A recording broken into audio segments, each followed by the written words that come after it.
Answer সাহাবীদের মধ্যে একজন ইন্তেকাল করেছেন, ইন্না লিল্লাহি ওয়া ইন্না ইলাইহি রাজিউন। এখন তাকে দাফন করা হচ্ছে, আর নবী সাল্লাল্লাহু আলাইহি ওয়াসাল্লাম কবরের পাশে চুপ করে বসে পড়লেন। তার বসা দেখা দেখি বাকি সাহাবীরাও তাকে ঘিরে গোল করে বসে পড়লেন। তারা বলছেন, আমরা এমন ভাবে এখানে বসেছিলাম যেন আমাদের মাথার উপরে পাখি এসে বসতে পারে, চুপচাপ, কোনো নড়াচড়া নাই। দেখেন রাসূলের সাথে বসার সুন্নত, দেখেন কোরআন এবং হাদিসের মাহফিলে বসার কিন্তু সুন্নত আছে। এখানে বসে দুনিয়াবি এত গল্পগুজব করা যাবে না, এই মোবাইল টোবাইল হাবিজাবি নিয়ে এত ব্যস্ত থাকা যাবে না, দিলের কান দিয়ে শুনতে হবে, ঠিক আছে? আদব আছে, না হলে কথা আপনার উপর তাসির করবে না। তারা এমন ভাবে বসেছিলেন যেন মাথার উপরে পাখি বসতে পারে, সুবহানাল্লাহ। এবার নবী করিম সাল্লাল্লাহু আলাইহি ওয়াসাল্লাম বলছেন যে যখন মাইয়িতকে কবরে শোয়ানো হয় তখন সে তাকে দাফন করে যাওয়া ব্যক্তিদের হাঁটার খসখস আওয়াজ শুনতে পায়। এরপরে তাকে যখন শুইয়ে দেওয়া হয়, সে যদি মুমিন ব্যক্তি হয় তাহলে তার মাথার দিকে তার সালাত এসে দাঁড়িয়ে যায়। দুনিয়াতে আপনি যে নামাজগুলো পড়েছেন, আমি যে নামাজগুলো পড়ছি, এগুলো মাথার দিকে দাঁড়িয়ে যায়। ডান দিকে চলে আসে তার সওম, সওম মানে কি? রোজা। বাম দিকে চলে আসে যাকাত, যাকাত মানে কি?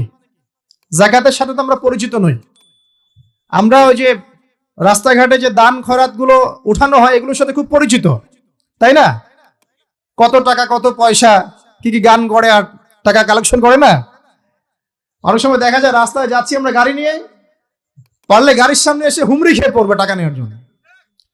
এইভাবে টাকা কালেকশন করতে কে শিখিয়েছে ইসলামে? আর আমরা অনেক সময় ছোট ছোট বাচ্চাদেরকে দিয়ে, মাদ্রাসার ছোট ছোট বাচ্চাদেরকে দিয়ে টাকা কালেকশন করাই। এটা ঠিক না। কেন ঠিক না জানেন? ছোটবেলা থেকেই ওর ব্যক্তিত্ব নষ্ট হচ্ছে।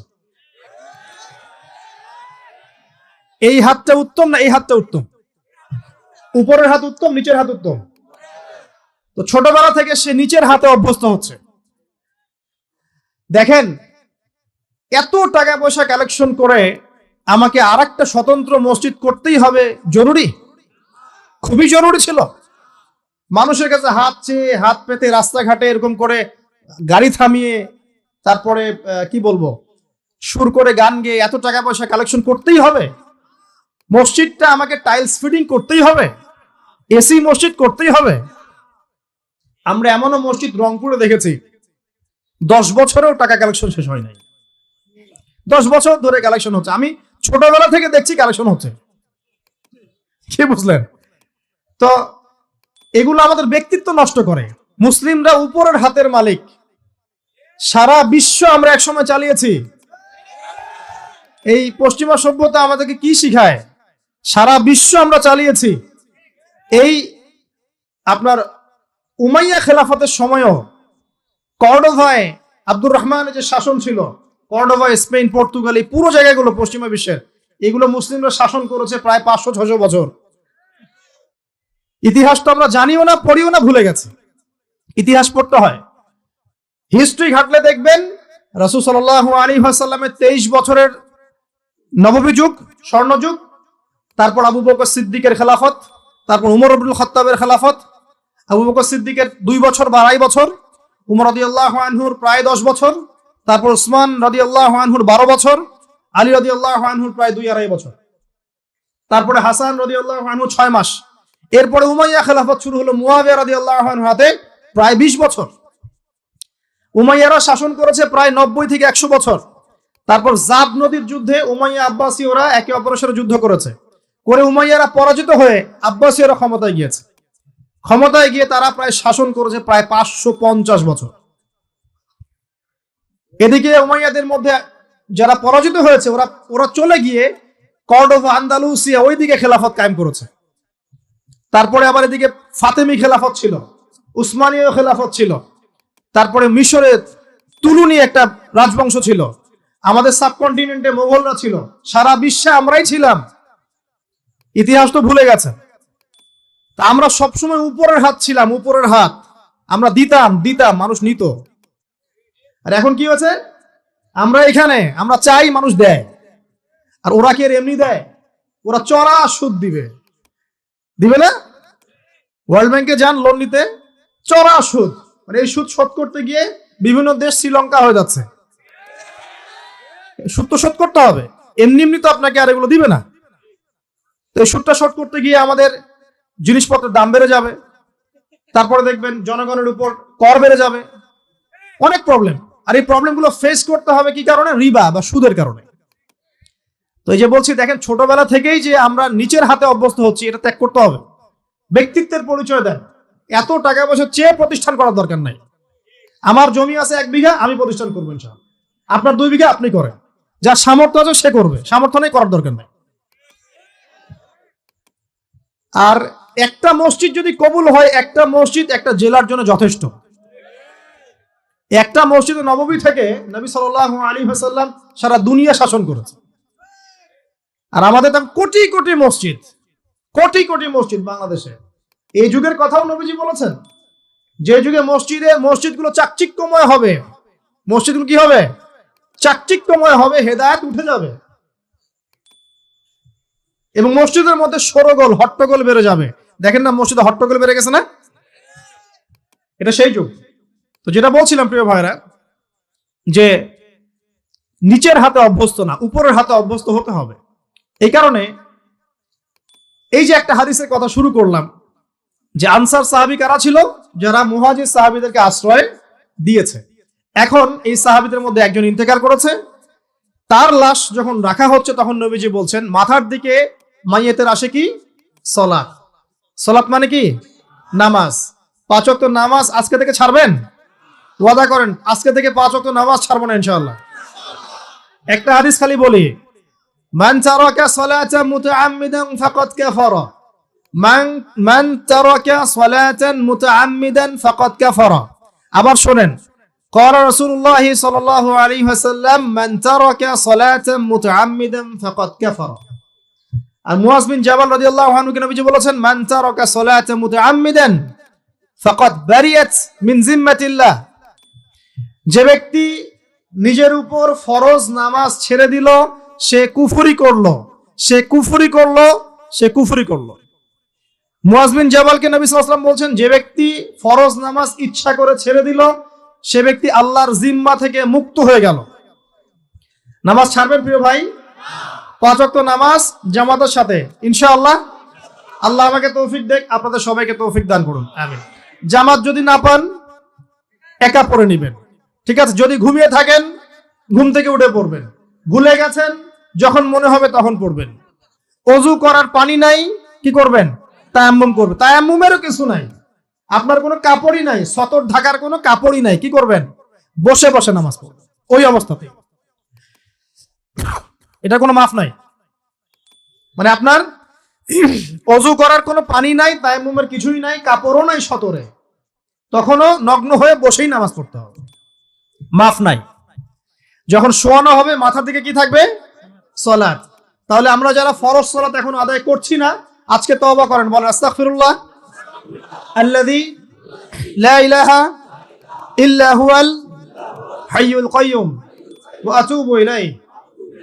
হে আল্লাহ, আমরা তওবা করছি, সারা জীবনে যত নামাজ পড়ি নাই, এই সমস্ত নামাজ না পড়ার পাপ থেকে তোমার কাছে তওবা করছি।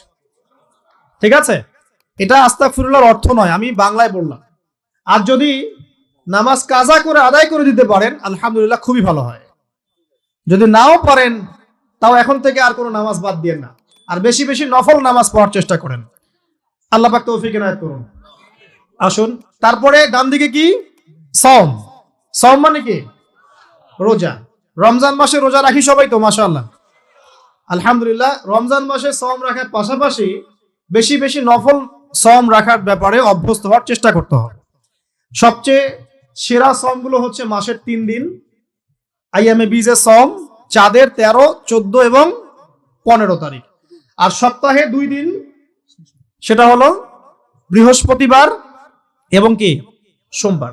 আল্লাহ পাক তৌফিক দান করুন, আমিন। এছাড়া আরাফার সওম আছে, আশুরার সওম আছে, ঠিক আছে? জিলহজ মাসের প্রথম 10 দিন রাখতে পারেন, ইত্যাদি। এবার বাম দিকে কি? যাকাত, যেটা বলছিলাম যাকাতের সাথে আমরা খুব একটা পরিচিত নই, অথচ যাকাত একটা ফরজ ইবাদত। কেউ যদি নামাজ এবং যাকাতের মধ্যে পার্থক্য করে সে ব্যক্তি কাফের হয়ে যাবে। কেউ যদি মনে করে নামাজ আমি মানি, যাকাত আমি মানি না, তাহলে কাফের হয়ে যাবে। নিসাব পরিমাণ সম্পদ হলে প্রত্যেক মুসলিমের উপর যাকাত ফরজ, ঠিক আছে? এবং এই যাকাতই হচ্ছে আপনার ইসলামিক অর্থনীতির মূল ভিত্তি। কিভাবে জানেন? ব্যবসা এবং যাকাত এটা কি করে? এটা একটা মার্কেটের মধ্যে সম্পদ ঘুরতে থাকে। আমি বুঝাচ্ছি আপনাকে। মনে করেন আপনি ব্যবসা করছেন এবং যাকাত দিচ্ছেন। যাকাত কারা দিবে? যারা যাকাতের নিসাব পরিমাণ সম্পত্তি রাখে, মানে কিছুটা ধনী তারা। তো তারা ব্যবসা করছে, মাশাআল্লাহ। ব্যবসা যখন করে, ব্যবসায় কি থাকে? লাভ থাকে, লস থাকে, লাভ থাকে, লস থাকে। লাভও হতে পারে আপনার, লসও হতে পারে। আর সুদে কি শুধু লাভ, লস আছে? লস নাই। পার্থক্য বোঝেন। এখন ব্যবসা যখন আপনি করবেন, এই টাকা বা মূল যে ক্যাপিটাল যেটা বলে অর্থনীতির ভাষায়, এটা মার্কেটের মধ্যে সার্কুলেট করতে থাকবে। আজকে আপনি ধনী, লাভ করেছেন, কালকে লস করবেন, এই ধন আরেকজনের হাতে চলে যাবে। সে আবার ব্যবসা করছে, সে লাভ করলে সম্পদ তার হাতে থাকলো, লস করলে আরেকজনের হাতে। মানে এই মানিটা, ক্যাপিটাল যেটা, এটা মার্কেটের মধ্যে ঘুরতে থাকে, ঘুরতে থাকে। আজকে কেউ ধনী, কালকে কেউ ধনী, আজকে কেউ ফকির, কালকে কেউ ধনী, এভাবে। এখানে আল্লাহ পাক যাকে ইচ্ছা হয় ধন দেন, যাকে ইচ্ছা হয় দরিদ্র করেন। এটা আল্লাহ পাক নিয়ন্ত্রণ করেন। আবার এর মধ্যে যারা ধনী হবে তারা আবার যাকাত দিবে। কাকে যাকাত দিবে? যে গরিব তাকে। এই কারণে অর্থনৈতিক সাম্য থাকবে এবং টাকা, ক্যাপিটাল মার্কেটে সার্কুলেট করতে থাকবে। এটা হচ্ছে ইসলামিক ইকোনমিক্স। বোঝাতে পারছি না মনে হয়? আর রিবাই কি হবে? রিবাই কোনো লসের চান্স নাই। মানে এখানে ধনী আরো ধনী হতে থাকবে, গরিব আরো গরিব হতে থাকবে, প্লাস যাকাতও দিবে না। তখন সমাজের একটা অংশ অনেক ধনী হবে, আরেকটা অংশ একদম মাটিতে পড়ে যাবে, কোনো ব্যালেন্স হবে না। এই কারণে বিশ্বের একটা অংশ, ওই বিশ্বের একটা বড় অংশ যারা সুদখোর, যেখান থেকে সুদ এসেছে, ওইটা আস্তে আস্তে ধনী হয়ে গেছে এবং বিশ্বের বহু কান্ট্রি আস্তে আস্তে দারিদ্র্য সীমার নিচে চলে আসছে। এটা শুধু ব্যক্তির ক্ষেত্রেই নয়, সমাজের ক্ষেত্রেই নয়, পুরো বিশ্বেটা হচ্ছে। তো এই হলো রিবা এবং ব্যবসা ভিত্তিক, যাকাত ভিত্তিক ইকোনমিক সিস্টেমের পার্থক্য, বেসিক ডিফারেন্স।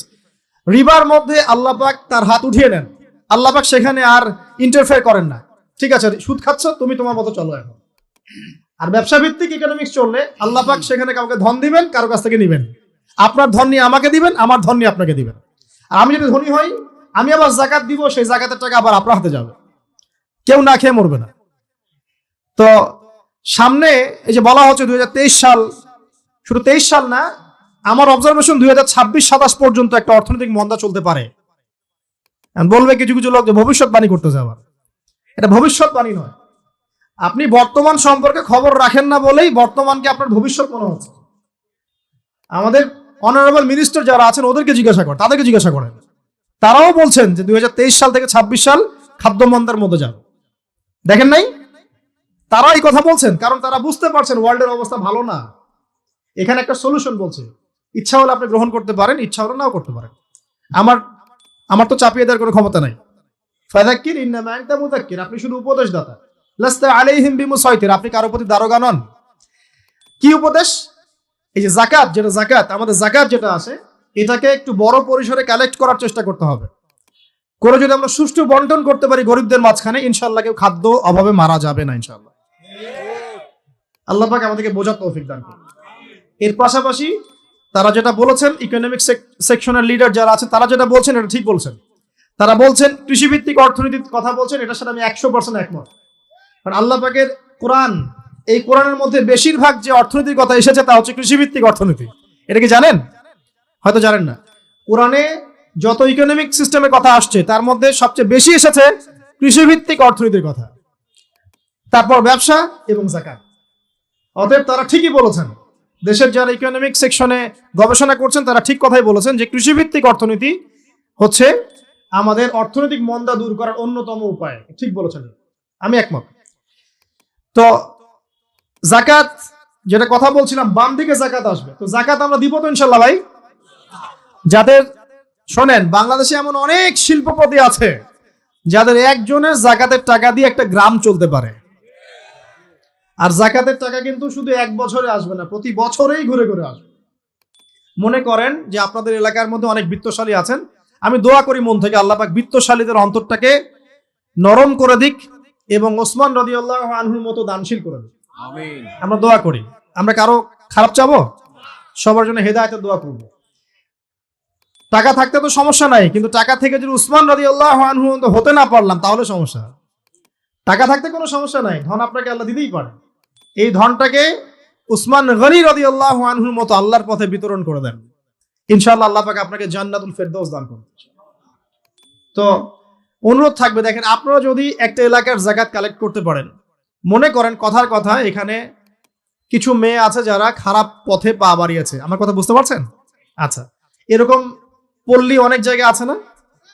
1 বছরের যাকাতের টাকা দিয়ে সমস্ত যৌন পল্লীর মেয়েদেরকে কাজ দেওয়া সম্ভব, কর্মে আনা সম্ভব।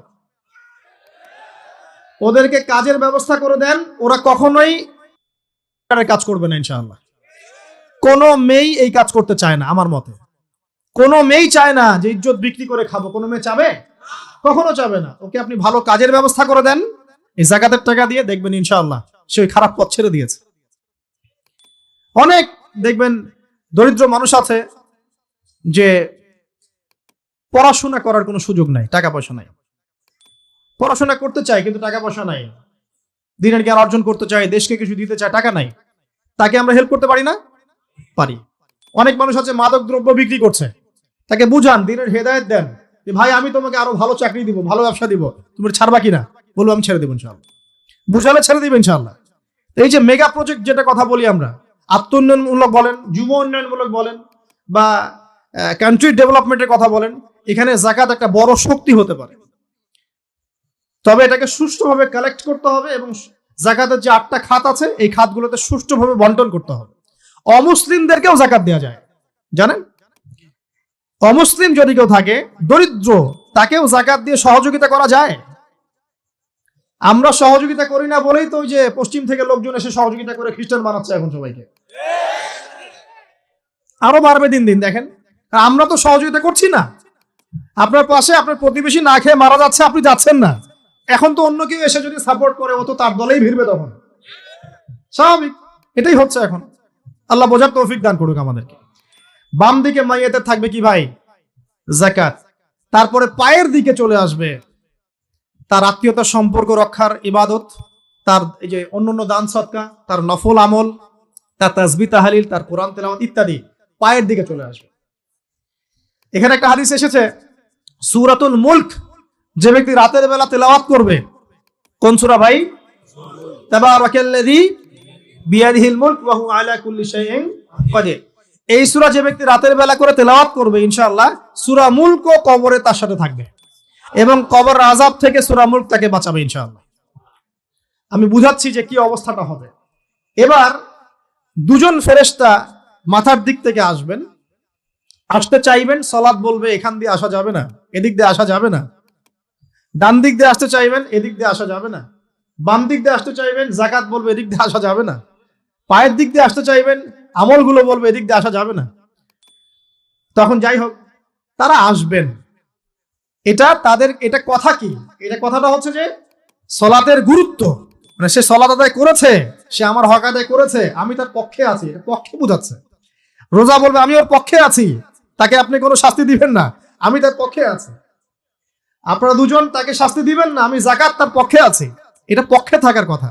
তারপরেও তারা আসবেন, চোখগুলো হবে নীল এবং কালো বর্ণ, নীলাপ চোখের কালো।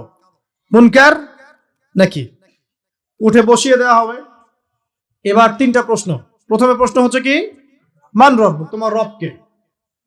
তখন মুমিন বান্দা বুক ফুলিয়ে বলবে রব্বি আল্লাহ, আমার রব কে? আল্লাহ। পৃথিবীতে যে ব্যক্তি আল্লাহর সাথে শিরিক করে নাই, আল্লাহ তাওহীদের উপর থেকেছে এবং তার উপরে মৃত্যুবরণ করেছে, ইনশাআল্লাহ সে ব্যক্তি এর উত্তর নির্দ্বিধায় দিতে পারবে ইনশাআল্লাহ। আর দুনিয়াতে যে বা যারাই আল্লাহর সাথে শিরিক করবে, আল্লাহর সাথে শিরকের পাপে লিপ্ত হবে, ওই অবস্থায় মারা যাবে, তাওহীদের উপর থাকবে না, কোশ্চিন কালেও মান রব্বুক উত্তর দিতে পারবে না।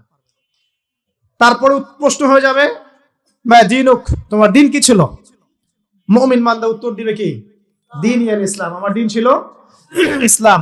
এখানে শুনে রাখেন, পৃথিবীতে যারা ইসলামকে পরিপূর্ণরূপে পালন করবে তারাই এই উত্তর দিতে পারবে ইনশাআল্লাহ। যারা ইসলামকে ঠাট্টা বিদ্রুপের হাসি তামাশার পাত্র বানিয়েছে, মন চাইলে কিছু করি মন চাইলে কিছু করি না, সহজগুলো একটু আমল করি বাকি কিছুর আমল ধারি না, হ্যাঁ, নামাজ পড়ি সুদ ছাড়তে পারি না, ঠিক আছে, বছর বছর ওমরা করি এদিকে ঘুষ দুর্নীতি ছাড়তে পারি না, ইসলামকে ঠাট্টা তামাশার পাত্র বানিয়েছে, এরা কোশ্চিন কালে উত্তর দিতে পারবে না মা দিন দিনে পরিপূর্ণরূপে ইসলামে প্রবেশ করতে বলেছেন আল্লাহ রাব্বুল আলামিন। যারা পরিপূর্ণরূপে ইসলামে প্রবেশ করবে এবং ইসলামের প্রতিটা মৌলিক বিধান মেনে চলবে ইনশাআল্লাহ তারা এর উত্তর দিতে পারবে। এরপরে আসবে তৃতীয় প্রশ্ন।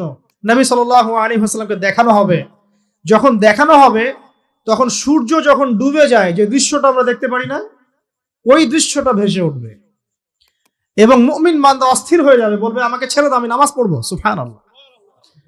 কারণ তার কাছে মনে হবে যে আসরের ওয়াক্ত হয়ে গেছে, আসরের ওয়াক্ত হয়ে গেছে, আসরের ওয়াক্ত চলে যাচ্ছে, আমাকে নামাজ পড়তে হবে। চিন্তা করেছেন? ওই যে একটা হাদিস আছে না, যে 7 শ্রেণীর মানুষকে আল্লাহ রাব্বুল আলামিন আরশের ছায়া ছায়া দিবেন, তার মধ্যে এক শ্রেণীর মানুষকে যার অন্তর মসজিদের সাথে ঝুলে থাকে, তার মন মসজিদের সাথে ঝুলে ছিল, এই সূর্য ডুবে গেল বলে আমাকে ছেড়ে দাও আমি নামাজ পড়তে যাব। তখন ফেরেশতারা বলবেন তোমাকে নামাজ পড়তে দেয়া হবে, তবে তার আগে তুমি এর উত্তর দাও। কি উত্তর? এই ব্যক্তির দিকে তাকাও। তখন নবী সাল্লাল্লাহু আলাইহি ওয়াসাল্লামকে দেখানো হবে, সাল্লাল্লাহু আলাইহি ওয়াসাল্লাম দরুদ পড়বেন, বলা হবে যে এই ব্যক্তির সম্পর্কে তোমার কি ধারণা? মান হাযা রাজুলু বুইসা ফীকুম, এই ব্যক্তি কে যাকে তোমাদের কাছে পাঠানো হয়েছিল? মুমিন ব্যক্তি নির্দ্বিধায় বলে দিবে যে তিনি হচ্ছেন আমার নবী মুহাম্মদুর রাসূলুল্লাহ সাল্লাল্লাহু আলাইহি ওয়াসাল্লাম। দেখুন পৃথিবীতে যে বা যারাই নবী সাল্লাল্লাহু আলাইহি ওয়াসাল্লামের সুন্নতের উপর আমল করবে ইনশাআল্লাহ সে তার উত্তর দিতে পারবে। দুনিয়াতে যারা নবীর সুন্নতের 5 পয়সা পরোয়া করছে না, তার আদর্শের 5 পয়সা দাম দিচ্ছে না, তারা কোশ্চিন কালে উত্তর দিতে পারবে না। নাম হতে পারে আব্দুর রহমান, আব্দুর রহিম, নবীর সুন্নতের ধার ধারে না, তারা উত্তর দিতে পারবে না। নবীর সুন্নতের গুরুত্ব কত গভীর এটা আমাদেরকে এখান থেকে বুঝতে হবে। তাই প্রিয় যুবক ভাইরা, মুসলিম ভাইরা, আমাদের জীবনটাকে নবীর আদর্শ এবং সুন্নতে ঢেলে সাজাতে হবে। সকাল থেকে সন্ধ্যা পর্যন্ত প্রতিটা কাজ করবো কার তরিকায়? রাসূলের তরিকা। নামাজ পড়বো তার তরিকায়, রোজা, সিয়াম, হজ, যাকাত, আমল, মুআমালাত, আখলাক সব কার তরিকায়? নবী সাল্লাল্লাহু আলাইহি ওয়াসাল্লামের তরিকা অনুযায়ী ইনশাআল্লাহ। আল্লাহ পাক তৌফিক এনায়েত করুন, আমিন। এবার ফেরেশতা দুজন জিজ্ঞাসা করবেন অবাক হয়ে যে তুমি কিভাবে এটা জানলে, তুমি কিভাবে এই 3টা প্রশ্নের উত্তর দিতে পারলে? কারণ বেশিরভাগ মানুষ তো উত্তর দিতে পারবে না, বেশিরভাগ মানুষই এই উত্তর দিতে পারবে না। কারণ কিয়ামতের মাঠে 1999 জন মানুষ জাহান্নামে যাবে, নাউজুবিল্লাহ। তো এটা কঠিন পরীক্ষা। আল্লাহ রাসূল সাল্লাল্লাহু আলাইহি ওয়াসাল্লাম বলেছেন যে নিশ্চয়ই তোমাদেরকে এখানে পরীক্ষায় ফেলা হবে, আর তোমরা যদি এই পরীক্ষা জেনে তোমাদের মৃতদেরকে দাফন করা থেকে বিরত না থাকতে, তাহলে আমি তোমাদেরকে শুনিয়ে দিতাম কবরে কেমন পরীক্ষা হয়। মানে যদি আমরা শুনতে পারতাম যে কবরে কেমন পরীক্ষা হয়, আমরা ভয়ে আমাদের মৃতদেরকে দাফন পর্যন্ত করতাম না। এটা নবীজি বলছেন সাল্লাল্লাহু আলাইহি ওয়াসাল্লাম। তাকে জিজ্ঞাসা করা হবে যে তুমি কিভাবে জানলে এটা? বেশিরভাগ মানুষ তো পারে না উত্তর দিতে। তখন সেই ব্যক্তি বলে বসবে, সেই ব্যক্তি বলবে যে করাতু কিতাব আল্লাহ, আমি আল্লাহর কিতাব এই কোরআন পড়েছি। মুমিন বলবে আমি আল্লাহর কোরআন পড়েছি, ফাআমানতু বিহি, আমি এর উপর ঈমান এনেছিলাম, ওয়া সাদ্দাকতু, এবং সত্যায়ন করেছিলাম। সুবহানাল্লাহ। অতএব দুনিয়াতে যারা দ্বীনের জ্ঞান অর্জন করছে না, কোরআন পড়ছে না, হাদিস পড়ছে না, পড়াশোনার চেষ্টা করছে না, জানার চেষ্টা করছে না, কবরে পার পাওয়া ডিফিকাল্ট আছে। এটা একটা অন্যতম প্রশ্ন। আমরা কিন্তু মনে করি 3টা প্রশ্ন হচ্ছে, আসলে প্রশ্ন হচ্ছে কয়টা? 4টা। 3টার পরে আরো একটা এক্সট্রা। কিভাবে জানলে? তখন উত্তর দিচ্ছে আমি আল্লাহর কিতাব পড়েছি, ঈমান এনেছি, সত্যায়ন করেছি। সুবহানাল্লাহ। নবী সাল্লাল্লাহু আলাইহি ওয়াসাল্লাম হাদিসের পরের অংশে বলছেন যে যখন কাফের বান্দাকে উঠানো হবে, তখন ডানেও কিছু নাই, বামেও কিছু নাই, সামনে পিছনে কিচ্ছু নাই। মাথার দিক থেকে ফেরেশতারা চলে আসবেন, উঠিয়ে বসানো হবে, প্রশ্ন করা হবে কে তোমার রব? একটাই উত্তর, লা আদরি, আমি জানি না। নাউজুবিল্লাহ। কি তোমার দিন? লা আদরি, আমি জানি না। এই যে আল্লাহর তো খবর নাই, আল্লাহ পাকের বিধান মেনে চলার কোনো খবরই নাই, পরোয়াই নাই। সে জানবে কিভাবে ইসলাম কি জিনিস? সে জানবে কিভাবে আল্লাহ কি জিনিস? ও তো আল্লাহকে চিনেই না। দিব্যি বলে বেড়াচ্ছে মহাবিশ্ব সৃষ্টি হয়েছে বিগ ব্যাং থেকে, আল্লাহ বলে কেউ নাই। মানুষ সৃষ্টি হয়েছে বান্দর থেকে, নাউজুবিল্লাহ। ওই যে ডারউইনের মতবাদ, কি থিওরি অফ এভলিউশন নাকি? হ্যাঁ, তাই তো মনে হয়, অনেকদিন আগে পড়ছি ভাই, ভুলে গেছি। তো যাই হোক, মানুষ তো আল্লাহকে চিনছে না। এখনো মানুষ মনে করছে যে আল্লাহ বলতে কেউ নাই। এবং এই মুক্ত চিন্তার নামে, বাক স্বাধীনতার নামে নাস্তিকতার যে চর্চাটা বেড়েছে বাংলায়, এটা আশঙ্কাজনক। বড় বড় বিশ্ববিদ্যালয় থেকে পড়ে আসছে, অনেক সময় দেখলাম বড় বিশ্ববিদ্যালয়ের প্রফেসর, সে বলছে যে মহাবিশ্ব বিগ ব্যাং দিয়ে সৃষ্টি হয়েছে, সৃষ্টিকর্তা নাই এখানে। তো মুসলিম বিজ্ঞানীর একটা কথা বলতেন যে মানুষ বিজ্ঞান সম্পর্কে অল্প জানলে নাস্তিক হয়ে যায়, আর অনেক গভীর জ্ঞান অর্জন করলে আল্লাহর কাছে আত্মসমর্পণ করে। খেয়াল করে দেখবেন, ডক্টর, ইঞ্জিনিয়ার যারা বড় বড় লেভেলে চলে গেছেন, অনেক সিনিয়র, তারা কিন্তু বেশিরভাগ নামাজি দেখবেন, নামাজ পড়ে, দান সৎকার করে, সমাজ কল্যাণমূলক কাজ করে। তারা কিন্তু রোগীর সেবা করতে গেলেও বলে যে নামাজ পড়িয়েন, রোজা রাখিয়েন, তারা কিন্তু বলে। অনেক ডক্টর আমি দেখেছি এমন, যারা যত বেশি গবেষণা করে তারা তত বেশি আস্তিক হয়ে যায়। আর টুটাফাটা গবেষণা করলে নাস্তিক হয়ে যাবেন। কত প্রশ্ন, ইসলামের এটা কেন, ওইটা কেন, ইসলামে বহুবিবাহ কেন, হ্যাঁ, ইসলামে কি পর্দার বিধান কেন, তারপর ইসলামে এত রেস্ট্রিকশনস, এত বাইন্ডিংস কেন, হ্যাঁ, স্বাধীনতা নাই কেন, কত প্রশ্ন। ইসলামের এগেইনস্টে কত তীর এখন ছোড়া হচ্ছে। তো এই ব্যক্তি কেমন করে উত্তর দিবে যে মাহাদিনুক, তোমার দিন কি? আল্লাহর দিকে কত প্রশ্ন ছোড়া হচ্ছে, কত শিরকের পাপ আমরা করছি, অনেক সময় মুসলিম হয়েও শিরকের পাপ করছি। কিভাবে উত্তর দিবে? মান রব্ব। 3 নাম্বার প্রশ্ন যখন করা হবে, এই ব্যক্তিকে দেখো দেখি, সে বলবে যে আমি জানি না এই ব্যক্তিকে, তবে শুনেছিলাম, মানুষের মুখে শুনেছিলাম, মানুষ যা বলতো আমি তাই বলতাম। মানে সে রাসূল সাল্লাল্লাহু আলাইহি ওয়াসাল্লামের নাম শুনেছিল হয়তোবা, কিন্তু তার সুন্নত বা আদর্শ কখনো মেনে চলে নাই, পারলো না। এবার জান্নাতি ব্যক্তি হলে কি হতো? ওই যে সূর্য ডুবছিল যেখানে, তার দৃষ্টির সীমা পর্যন্ত কবরকে প্রশস্ত করে দেয়া হতো, এবং জান্নাতের একটা দরজা তার কবরে খুলে দেয়া হতো। এটা কিভাবে করা হবে সেটা আল্লাহ পাক জানেন, এটার ব্যাখ্যা করার জ্ঞান আল্লাহ আমাদেরকে দেন নাই। যেই মানুষের ক্ষুদ্র জ্ঞানে মানুষ ব্যাকটেরিয়া, ভাইরাস নিয়ে গবেষণা করতে হিমশিম খেয়ে যায়, সে মহাবিশ্বের স্রষ্টা নিয়ে কিভাবে গবেষণা করবে? আল্লাহ পাকের অসীম জ্ঞানের সামনে আমার জ্ঞান কি? খুবই ক্ষুদ্র। হাদিসে এসেছে বুখারী শরীফের মধ্যে, যে একটা মহাসমুদ্রের মধ্যে যদি একটা পাখি 1 ফোঁটা পানি উঠিয়ে নিয়ে যায়, ওই 1 ফোঁটা পানি হচ্ছে মহাবিশ্বের জ্ঞান, আর বাকি পুরো মহাসাগর হচ্ছে আল্লাহ পাকের জ্ঞান। তো আমরা এই ক্ষুদ্র জ্ঞানের মানুষ হয়ে আল্লাহর জ্ঞানকে কেমন করে পেনিট্রেট করতে পারি? তো আল্লাহ পাক জান্নাতের দরজাগুলো খুলে দিবেন, একটা দরজা খুলে দিবেন, সেখান থেকে বাতাস আসবে, সে জান্নাতের নাজ নিয়ামত উপভোগ করতে থাকবে, এবং তার রূহটাকে সবুজ রঙের পাখির আকৃতিতে জান্নাতে রেখে দেওয়া হবে। ইল্লিন মানে ওখানে জান্নাতের নিয়ামত সে পাবে। এটাকে বলা হয় দারুল বারজাখ, বারজাখের জীবন। জীবন অনেকগুলো, একটা ছিল রুহের জগৎ। রুহের জগতে আমরা সবাই ছিলাম। শোনেন, রুহের জগতে যার সাথে যার বন্ধুত্ব, ভালোবাসা গভীর ছিল, দুনিয়াতে তার সাথে তার ভালোবাসা বেশি। এটা হয়তো জানেন না, জানতেন হাদিসটা? রুহের জগতে যদি কখনো আপনার সাথে আমার দেখা হয়ে থাকে, দুনিয়াতে আপনার সাথে আমার দেখা হবে ইনশাআল্লাহ। রুহের জগতে যদি আপনার আমার মধ্যে ঘনিষ্ঠ ভালোবাসা থেকে থাকে, এখানেও ভালোবাসা হয়ে যাবে ইনশাআল্লাহ। এটা বলে আমি আবার তোমাদের বয়ফ্রেন্ড গার্লফ্রেন্ড ভালোবাসা বুঝাই নাই, ওই ভালোবাসার কথা বলি নাই। আবার রুহের জগতে বিদ্বেষ, এখানেও দেখবেন বিদ্বেষ। ওটা একটা জগৎ ছিল যেখানে আল্লাহ পাক সমস্ত আদম সন্তানকে সৃষ্টি করে তাদের রুহটাকে রেখেছিলেন এবং ওয়াদা নিয়েছেন। কি ওয়াদা? আল্লাহ পাক বলেছিলেন আলাস্তু বিরাব্বিকুম, সূরা আরাফের 182 নম্বর আয়াত পড়ে দেখবেন, 182 নম্বর আয়াত। আল্লাহ পাক বলেছিলেন যে আমি ওয়াদা নিয়েছিলাম, আলাস্তু বিরাব্বিকুম, আমি কি তোমাদের রব নই? আমরা সবাই বলেছিলাম বেলা ইয়া রব্বি, অবশ্যই আপনি আমাদের রব। দুনিয়াতে এসে আমরা ভুলে গেছি। এই ভুলে যাওয়াটা মনে করায় দেওয়ার জন্যই আল্লাহ পাক আসমানি কিতাব নাজিল করেন, নবী রাসূল পাঠান, আমাদের কান পর্যন্ত ইসলামের দাওয়াত পৌঁছে দেন, যাতে আমরা মনে করতে পারি। এবার আসেন রুহের জগতের পর আসলাম এই যে দুনিয়ার জগৎ। দারুদ দুনিয়া, দুনিয়ার মধ্যে আছি হয়তো 50, 60, 70, 100 বছর হাইয়েস্ট। এরপর যাবে দারুল বারজাখ, বারজাখের জগৎ। পাপী ব্যক্তি হলে জাহান্নামের দরজা খুলে দেওয়া হবে, আর জাহান্নামের সে আযাব ভোগ করতে থাকবে। এবং পুণ্যবান ব্যক্তি হলে জান্নাতের দরজা খুলে দেওয়া হবে এবং এর নাজ নেয়ামত সে ভোগ করতে থাকবে।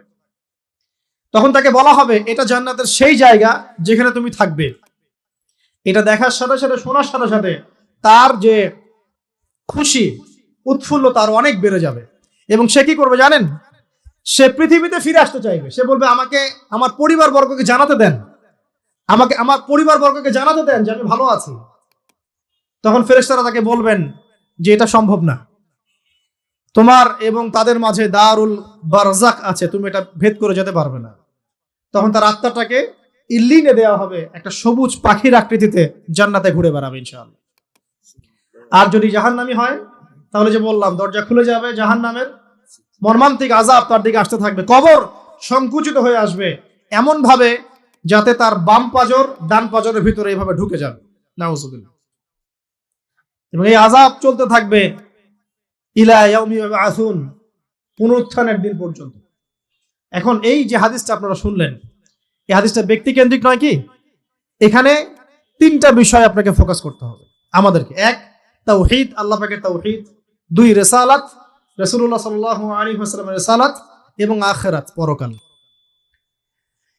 এই তিনটা বিষয় খুব স্বল্প কথায় বলছি। দেখুন, তাওহীদ কি? আল্লাহ পাকের একত্ববাদ। এক আল্লাহকে আপনি সৃষ্টিকর্তা মানবেন, রিজিক দাতা মানবেন, পালন কর্তা মানবেন, সন্তান দাতা, ভালো মন্দের মালিক, সমস্ত কিছুর মালিক কে? আল্লাহ। আল্লাহ আল্লাহ আমাকে বাঁচিয়ে রেখেছেন, আল্লাহ আমাকে মৃত্যু দিবেন, আল্লাহ আমাকে রিজিক দেন, আল্লাহ আমাকে সন্তান দিবেন, আল্লাহ আমার ভালোর মালিক, আল্লাহ মন্দের মালিক, আল্লাহ সমস্ত কিছুর মালিক।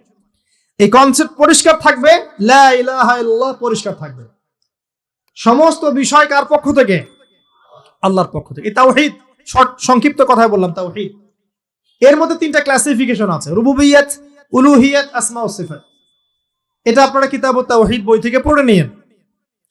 সংক্ষেপে বলে দেই, রুবুবিয়্যাত আল্লাহ পাকের সমস্ত বিষয়গুলো তার দিকে সম্বন্ধ করা, সৃষ্টিকর্তা, পালনকর্তা, রিজিক দাতা সবকে আল্লাহ। উলুহিয়্যাত কি? দুনিয়াতে এসেছি আল্লাহ পাকেরই দাসত্ব করতে হবে, অন্য কারো দাসত্ব চলবে না, তাওহীদ উলুহিয়্যাত। আসমা ও সিফাত কি? আসমা সিফাত মানে হচ্ছে আল্লাহ পাকের নাম গুণাবলীগুলো আছে। আল্লাহ পাক রহমান, আল্লাহ পাক রহিম, আল্লাহ পাক রাজ্জাক, হ্যাঁ, আল্লাহ পাক গফুর, আল্লাহ পাক শদীদুল ইকাব। সমস্ত গুণাবলী কার? আল্লাহ। এই হলো আসমা ও সিফাত। আল্লাহ পাক যেমন, আল্লাহ পাক তেমন, আল্লাহ পাক নিজের মতো, কারোর সাথে তুলনীয় নন। হুয়াল্লাহু আহাদ, একক। আল্লাহুস সামাদ, তিনি অমুখাপেক্ষী। লাম ইয়ালিদ ওয়া লাম ইউলাদ, তিনি জন্ম দেননি, জন্মিতও নন। ওয়া লাম ইয়াকুল লাহু কুফুয়ান আহাদ, তার সমতুল্য আর কিছুই নাই। আল্লাহ থেকে সবকিছু হয়, এটাই হলো তাওহীদ। এখন এর অপোজিশন কি? শিরক। তাওহীদের বিরুদ্ধে গেলে কি হয়ে যাবে? শিরক। কেউ যদি মনে করে যে আল্লাহ ছাড়া কেউ আমাকে জীবন দিতে পারে, আল্লাহ ছাড়া কেউ আমাকে মারতে পারে, আল্লাহ ছাড়া কেউ আমাকে রিজিক দিতে পারে, অথবা আল্লাহ ছাড়া কেউ সন্তান দিতে পারে, আল্লাহ ছাড়া অন্য কারো কাছে কেউ যদি দোয়া করে, আল্লাহ ছাড়া অন্য কারো জন্য নজর মানত করে, আল্লাহ ছাড়া অন্য কারো নামে কসম খায়, আল্লাহর হালালকে হারাম করে দেয়, আল্লাহর হারামকে হালাল করে নেয়, ঠিক আছে? আল্লাহ থেকে শুভ অশুভ আসে না, শুভ আল্লাহর পক্ষ থেকে আসে, অশুভ শয়তানের পক্ষ থেকে আসে, এমনও যদি কেউ মনে করে। শুভ অশুভ দুটোই আল্লাহর পক্ষ থেকে আসে, কিন্তু কেউ যদি মনে করে না শুভগুলো আল্লাহর পক্ষ থেকে, অশুভগুলো শয়তানের পক্ষ থেকে, এমনও যদি মনে করে, শিরক হয়ে যাবে। মুসলিমরা চলাফেরায় শিরক করছে। এখন মুসলিমরা আল্লাহ ছাড়া অন্য কারো কাছে চাচ্ছে, মুসলিমরা অনেকে কবরে সিজদা করছে, মুসলিমরা অনেকেই মৃত মানুষের কাছে দোয়া করছে। হাতে বালা পরে আছেন, খোলেন না। কেন খোলেন না? ভয়ে যদি আপনার ক্ষতি হয়, শিরক। মুসলিমরা দেখবেন আগুনের সামনে মাথা নত করছে। মুসলিমরা এখন মেডিটেশন করে, ধ্যান করে। মুসলিমরা জিনকে তাবে করতেছে। অনেক সময় দেখা যায় মুসলিমরা জাদু করতেছে, জাদুবিদ্যা, কুফরি কালাম করছে না? করছে। সবই শিরক, সবই শিরক। মুসলিমরা দেখবেন আল্লাহর হালাল যেগুলো আছে এগুলোকে হারাম করে ফেলছে। আবার অনেক সময় আল্লাহর হারামগুলোকে হালাল করে নিচ্ছে। সুদ কি ভাই? এখানে ফরজ, হালাল করে নেওয়া হয়েছে। মদ কি? তোমাদের কাছে তো ওয়াজিব, না খাইলে ঘুম হয় না। তো এই যে আল্লাহ হারামগুলোকে কি করছি আমরা? হালাল করে ফেলছি, এটাও শিরক, কুফরি একটা। তো এক কথায় তাওহীদের উপর যারা থাকবে মান রব্বুক উত্তর দিতে পারবে ইনশাআল্লাহ। যারা শিরিক করে ফেলবে ওই অবস্থায় মারা যাবে, মান রব্বুক উত্তর দিতে পারবে না। আমার কথা কি বোঝা যাচ্ছে? আমি সহজ করার চেষ্টা করছি কিন্তু হয়তো পারছি না, এটা আমার ব্যর্থতা। এক কথায় যদি আমরা কবরের প্রথম প্রশ্নের উত্তর দিতে চাই তাহলে আমাদেরকে অবশ্যই তাওহীদের উপর থাকতে হবে, শিরকে যাওয়া যাবে না। প্রিয় ভাইরা, শিরকের পাপ থেকে আজকে তওবা করে ফেলবেন। আল্লাহ জেনে না জেনে জীবনে যত শিরক করেছে আল্লাহ মাফ করে দাও, আমিন। এবং আগামী দিনগুলোতে শিরকের পাপে লিপ্ত হয় না। প্রিয় ভাইরা, যদি আপনার আমল নামায় আসমান জমিন সমানও পাপ থাকে, শিরকের পাপটুকু না থাকে, আল্লাহ পাক আপনার পুরো পাপ মাফ করতে পারবেন ইনশাআল্লাহ। আল্লাহ পাক বলেছেন মেরাজের রাতে নবী সাল্লাল্লাহু আলাইহি ওয়াসাল্লামকে আরশে আজিমের কাছে উঠিয়ে নিয়ে আল্লাহ পাক 3টা ওহী করেছেন। কয়টা ওহী? একটা ছিল 5 ওয়াক্ত নামাজ, ঠিক আছে।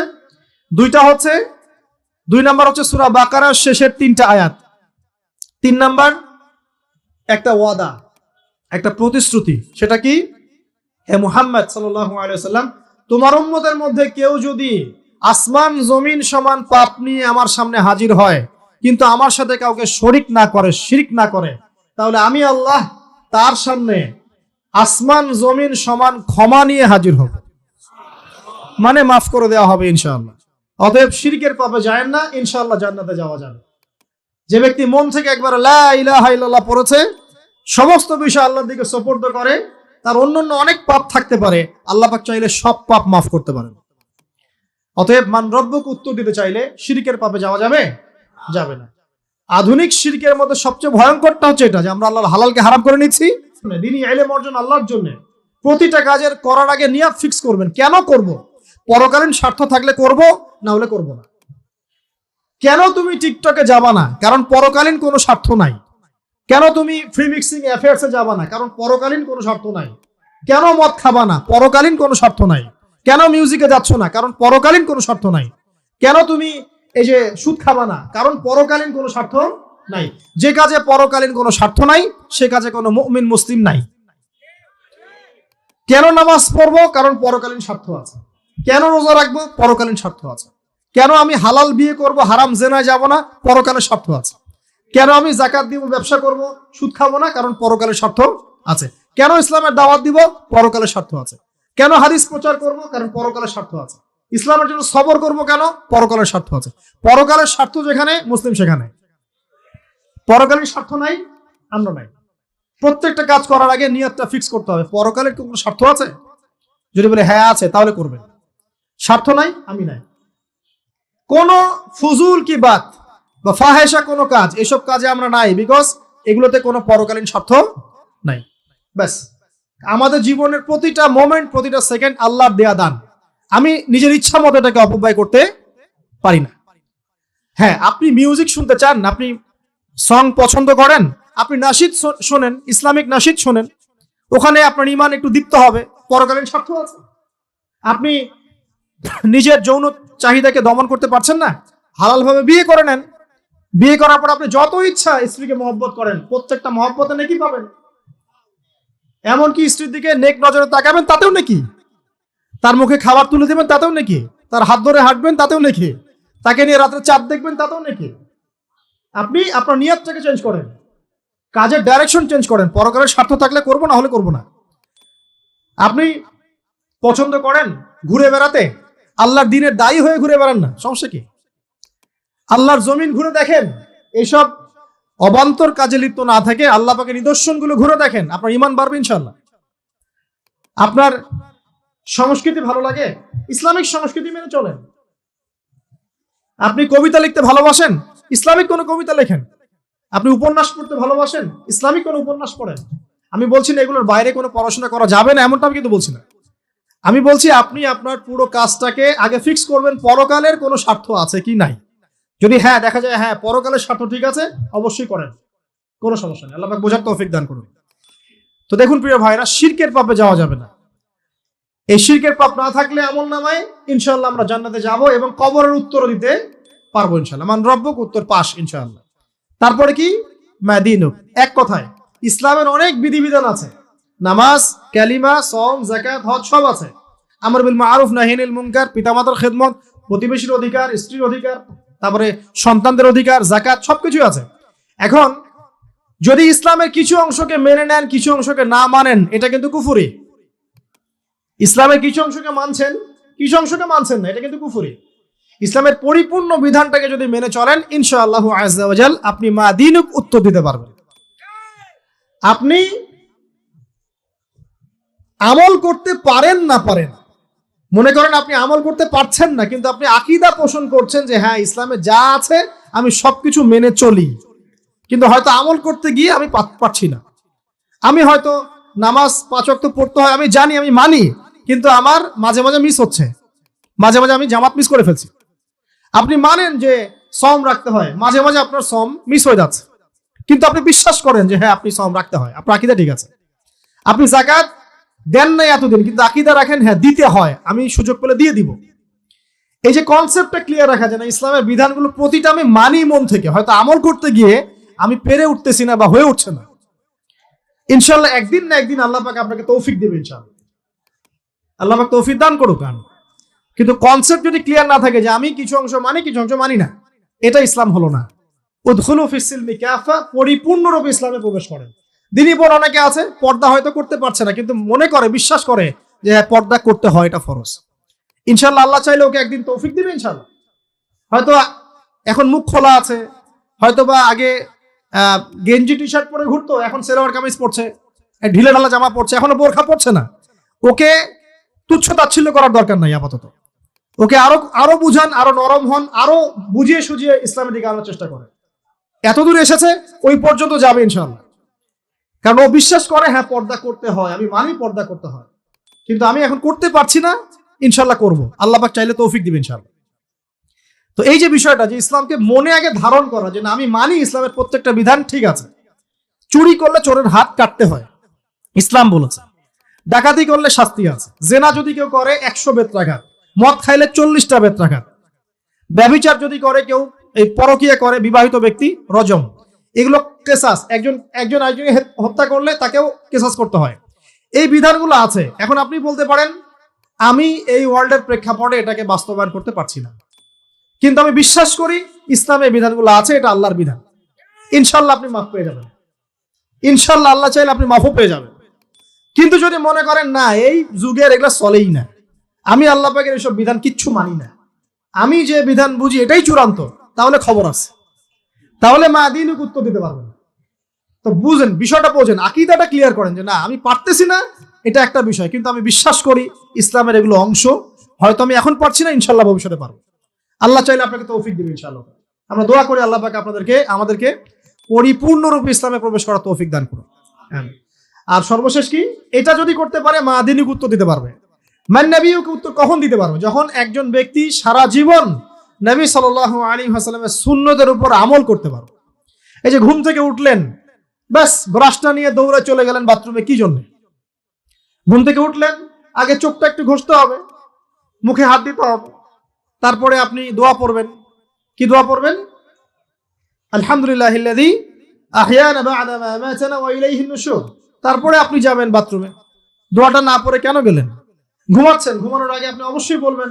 ঘুমানোর আগে একদম একটা গান শুনে, একটা গার্লফ্রেন্ডের সাথে 10টা মিনিট কথা বলে হ্যাঁ জান রাখি, ব্যাস, তারপরে ঘুমিয়ে গেলেন।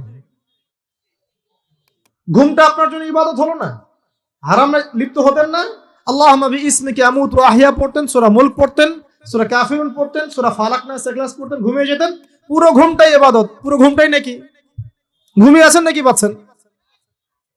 আপনি ইচ্ছাকৃতভাবে আপনার আমলটা নষ্ট করলেন।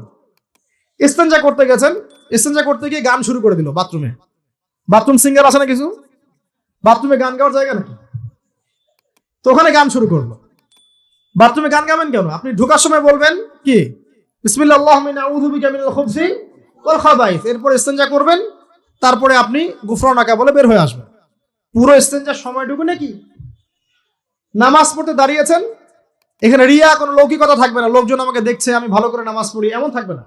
নামাজে দাঁড়িয়েছেন আল্লাহর জন্য খালেস। এখন আল্লাহ আপনার মাঝখানে আর কেউ নাই, আল্লাহ আপনার মাঝখানে আর কেউ নাই।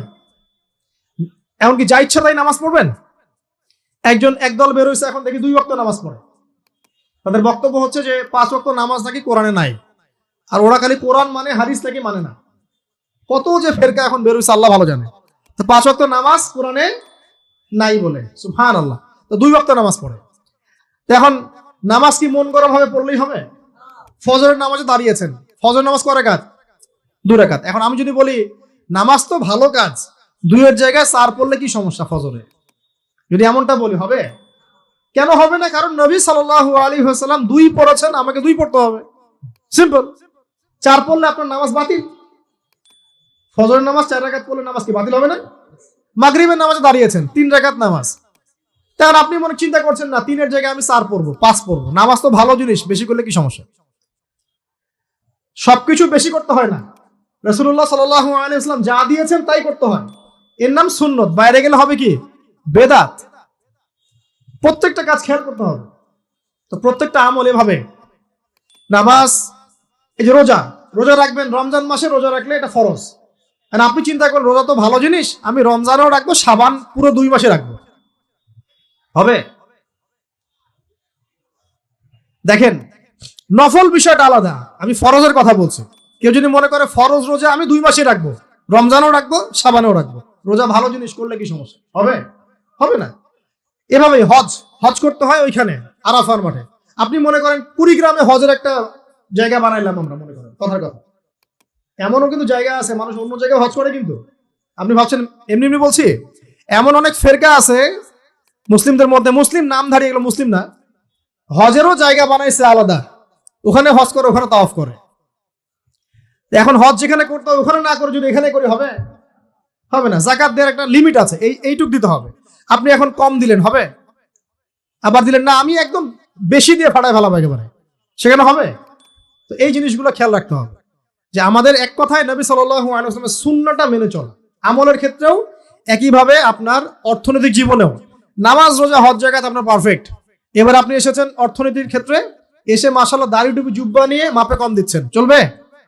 দাড়ি টুপি জুব্বা আছে, মানুষকে ঠকাচ্ছেন, মজুদ করছেন, সিন্ডিকেট করছেন, অনেক সময় সরকারকে বিব্রত করে ফেলছেন, মাল মজুদ করছেন, দাম বেড়ে যাচ্ছে, বিব্রত হচ্ছে সরকার, হবে? দাড়ি টুপি পাগড়ি জুব্বা পরে, ভিতরটা আগে। ইমান ভিতরে না থাকলে দাড়ি টুপিতে লাভ আছে? তাকওয়া ভিতরে না থাকলে আমার দাড়ি টুপিতে লাভ আছে? মুহসিন হতে হবে। সো ইকোনমিক সেকশনে গিয়েও নবীর আদর্শ ভুলে যাওয়া যাবে না, সেখানেও তার আদর্শ মেনে চলতে হবে। এভাবেই সমাজ জীবন, পরিবার, সর্বক্ষেত্রেই নবীর সুন্নাহ মেনে চললে পরে ওই ব্যক্তিকে উত্তর দেওয়া যাবে ইনশাআল্লাহ, তিনি আমাদের নবী মুহাম্মদ রাসূলুল্লাহ সাল্লাল্লাহু আলাইহি ওয়াসাল্লাম। সর্বশেষ গিয়ে বলা হবে কিভাবে জানলে? তখন উত্তর কি দিবে মুমিন? আমি আল্লাহর কিতাব পড়েছি, ঈমান এনেছি, এরপরে আমি সত্যায়ন করেছি। তার মানে পড়াশোনা করতে হবে না ভাই? আল্লাহর কিতাব পড়তে হবে না? কারা কারা আল্লাহর কিতাব পড়তে জানেন হাত তোলেন। আলহামদুলিল্লাহ। আগামী রমজান আসার আগেই পুরো কোরআন এক খতম করবেন, পারা যাবে ইনশাআল্লাহ। এবং প্রত্যেক দিন আমাকে ওয়াদা করেন, প্রত্যেক দিন 1 পারা করে কোরআন তেলাওয়াত করব, পারবেন ইনশাআল্লাহ? না বলেন পারবো ইনশাআল্লাহ? পারবো ইনশাআল্লাহ। আল্লাহ পাক তৌফিক দান করুন, আমিন। কোরআন পড়তে হবে, শুধু কি জাস্ট তোতা পাখির মতো পড়েই যাবেন সারা জীবন? অর্থটা একটু বোঝার চেষ্টা করবেন না ভাই? করা উচিত না? করা উচিত। যদি আপনার সামর্থ্য থাকে আপনার অবশ্যই করা উচিত। সামর্থ্য নাই, বয়স হয়ে গেছে, পারেন না, সেটা আলাদা বিষয়। সামর্থ্য আছে আপনার অবশ্যই উচিত। আলহামদুলিল্লাহি রাব্বিল আলামিন মানে কি? আর রহমানির রহিম মানে কি? মালিকি ইয়াউমিদ্দিন বলছে, এটা মানে কি? ইয়াকা না'বুদু বলছি, ওয়া ইয়াকা নাস্তাঈন, এর অর্থ কি? ইহদিনাস সিরাতাল মুস্তাকিম মানে কি? সিরাতাল লাযীনা আন'আমতা আলাইহিম গায়রিল মাগদুবি আলাইহিম ওয়ালাদ-দালিন, কি অর্থ? কি বললাম? নামাজে এটার অর্থ জানলে মনোযোগ কি ডানে বামে যাবে? যাবে না ইনশাআল্লাহ। এই যে আল্লাহ পাক বলছেন, ইয়া আইয়ুহাল্লাযীনা আমানুত্তাকুল্লাহ, হে মুমিনগণ আল্লাহকে ভয় করো, হাক্কা তুকাতিহি ওয়া লা তামুতুন্না ইল্লা ওয়া আনতুম মুসলিমুন, তোমরা এমন ভাবে আল্লাহকে ভয় করো, ভয় করার মতো ভয় করো, এবং পরিপূর্ণ মুসলিম না হয়ে মৃত্যুবরণ করো না। এর অর্থটা জানলে ভালো লাগলো না? বুঝতে পারলাম না কোরআনটা? আল্লাহ বলছেন ওয়াযারু মা বাকিয়া মিনার রিবা, সুদের অবশিষ্ট অংশ ছেড়ে দাও। ওয়া ইল্লাম তাফআলু ফাআযানু বিহারবিন মিনাল্লাহি ওয়া রাসূলিহি, যদি না করো আল্লাহ এবং রাসূলের সাথে যুদ্ধের ঘোষণা শুনে রাখো। অর্থ জানলে হেদায়েত পাওয়া যায় না? অতএব অর্থটা জানার চেষ্টা করেন। আল্লাহ পাক তৌফিক ইনায়াত করুন।